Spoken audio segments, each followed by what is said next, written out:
प्रधानमंत्री नरेंद्र मोदी की सोना और ज्वेलरी खरीद कम करने की अपील का असर अब सराफा बाजार में दिखाई देने लगा है। जयपुर में ज्वेलरी शोरूम पर ग्राहकों की संख्या घटी है और लोग खरीदारी को लेकर रुको और देखो की रणनीति अपना रहे हैं।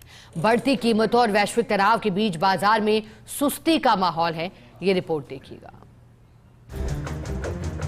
प्रधानमंत्री नरेंद्र मोदी की अपील और सोने चांदी के दामों में लगातार उतार चढ़ाव का असर अब जयपुर के सराफा बाजार में साफ दिखाई दे रहा है। ज्वेलरी कारोबारियों का कहना है कि पहले जहां शोरूम में लगातार ग्राहकों की भीड़ रहती थी, वहीं अब गिनती के ग्राहक ही नजर आ रहे हैं। तो वहीं ग्राहकों का कहना है कि शादी विवाह और त्योहारों में खरीदारी पूरी तरह से बंद नहीं हो सकती, लेकिन बढ़ती कीमतों और प्रधानमंत्री की अपील के बाद अब लोग हल्के और कम बजट के गहनों की तरफ बढ़ रहे हैं। भाई जिस घर में शादी होगी ना, उसको तो खरीदना पड़ेगा, चाहे कितना भी महंगा हो जाए। हाँ, कम खरीद लो भाई। मानना है कि जो 200 ग्राम खरीद रहा है या 150 ग्राम खरीद रहा है, तो उसकी जगह 70, 80, 50, 60 इतना खरीद लो भाई। जरूरी थोड़ी ही ज़्यादा खरीदे भाई, खरीदना तो पड़ेगा, श्योर है। इतना महंगा है, ले तो नहीं पाएंगे। मजबूरी ये है कि कभी बहुत ज़रूरी काम पड़ गया तो लेना ही पड़ेगा। जो 20 ग्राम लेना था वो 5 ग्राम ही लेंगे, क्योंकि मजबूरी है। यहाँ प्रधानमंत्री द्वारा अपील की गई है कि हम लोग गोल्ड परचेज ना करें, लेकिन जिस हम कस्टम में रहते हो, जो हमारे जो ये है रीति रिवाज है, इसके लिए हमको परचेज तो ऑब्वियसली करना ही रहता है। ये है कि जहाँ हम 1 तोला लेते थे तो उसकी क्वांटिटी हमने कम कर दी है। वो तो जो हमारे जो रीति रिवाज है उनके लिए तो हमें परचेज करना बहुत ही जरूरी है। भारत के स्वर्ण आयात का लेखा जोखा वर्ष 2021-22 में 46.14 अरब डॉलर का 790.0 टन स्वर्ण आयात हुआ। वर्ष 2022-23 में 35 अरब डॉलर का 678.3 टन स्वर्ण आयात हुआ।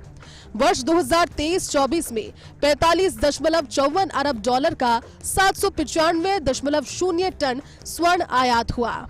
वर्ष 2024-25 में 58.50 अरब डॉलर का 757.0 टन स्वर्ण आयात हुआ।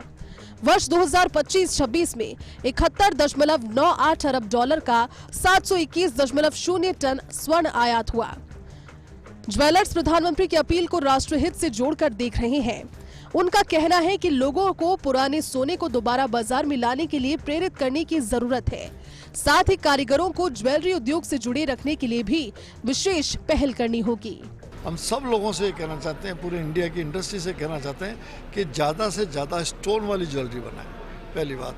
अब रही मेटल की बात, तो मेटल में हमें कोशिश करनी चाहिए कि हमारे कस्टमर्स को कहें कि वो पुराना सोना लाएं और उसके बदले में हम उनको ज्वेलरी दें, क्योंकि ये हमारी जिम्मेदारी है कि जो इंडस्ट्री के लोग लगे वो इंडस्ट्री से इधर उधर नहीं हो जाएं। प्रधानमंत्री मोदी जी ने कहा है कि गोल्ड अननेसेसरी अभी खरीद के मत रखिए, क्योंकि देश के जो हालात हो रहे हैं, जिस तरीके से हमारा डॉलर का रिजर्व फंड्स कम हो रहा है, उसको देखते हुए ये बहुत ही अच्छा डिसीजन है कि ऐसा होना भी चाहिए। बुलियन कारोबारियों ने प्रधानमंत्री की अपील का स्वागत तो किया, लेकिन उनका कहना है कि अगर सोने चांदी की खरीद लगातार घटती रही तो ज्वेलर और कारीगरों की आजीविका पर असर पड़ सकता है। कारोबारियों का मानना है कि बाजार में पुराने सोने को वापस लाने के लिए नई योजनाएं शुरू करने की जरूरत है, ताकि आयात पर निर्भरता कम हो और घरेलू बाजार को मजबूती मिल सके। फिलहाल प्रधानमंत्री की अपील और सोने के दामों में लगातार उतार चढ़ाव के चलते ग्राहक रुको और देखो की स्थिति में है। देश के दृष्टिकोण से और राष्ट्र के दृष्टिकोण से तो मोदी जी की अपील को मैं अच्छी मानता हूँ, लेकिन जब किसी ट्रेड के ऊपर जब कोई बातचीत आती है तो ट्रेड के दृष्टिकोण से इसके जो ट्रेड से जुड़े हुए जो करोड़ों लोग हैं, परोक्ष और अपरोक्ष रूप से, जो निर्माण की प्रक्रिया से लेके उसकी बिक्री के प्रक्रिया तक में, अंत में एक शोरूम जो होता है उसमें 25 कर्मचारी काम करते हैं। निर्माण की जो फैक्ट्री है वहाँ 100 कर्मचारी, 25 कारीगर जब काम करते हैं, तो यदि किसी भी चीज़ की रॉ मटेरियल उपलब्ध नहीं होगा तो जेवर के निर्माण की प्रक्रिया बाधित होगी।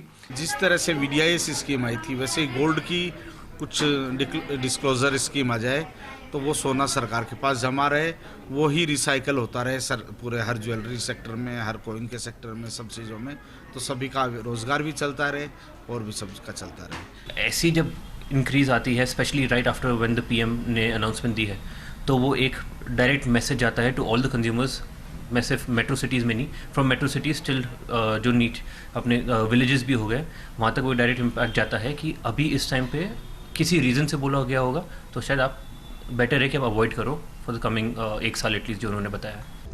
प्रधानमंत्री की अपील को देश हित और अर्थव्यवस्था को मजबूत करने की दिशा में बड़ा कदम माना जा रहा है। अमेरिका, इजराइल, ईरान तनाव के बीच सोने के बढ़ते आयात को रोकने के लिए सरकार ने आयात शुल्क भी बढ़ाया है। हालांकि कारोबारियों को तस्करी और रोजगार पर असर की चिंता भी है। ऐसे में सरकार के सामने विदेशी मुद्रा बचाने के लिए ज्वेलरी उद्योग और रोजगार को संतुलित रखने की बड़ी चुनौती रहेगी। सोने और चांदी की कीमतों में चल रहे व्यापक उतार चढ़ाव के साथ प्रधानमंत्री नरेंद्र मोदी ने देश की जनता को 1 साल तक सोना और सोने के जेवर नहीं खरीदने की जो अपील की है, उसका सीधा असर बाजार पर नजर आ रहा है। बताया जाता है कि जयपुर में सराफा कारोबारियों के यहाँ कारोबार करीब 60% तक पिछले साल की तुलना में कम हो चुका है। देखे जाने वाली बात यही है कि आखिर 1 साल बाद सराफा बाजार का क्या हाल होगा और सरकार सोने और चांदी के आयात को रोकने के लिए, ग्राहकों को बढ़ाने के लिए क्या नए विकल्प पेश करती है। कैमरामैन संजय के साथ Vimal Kothari, first India news, Jaipur.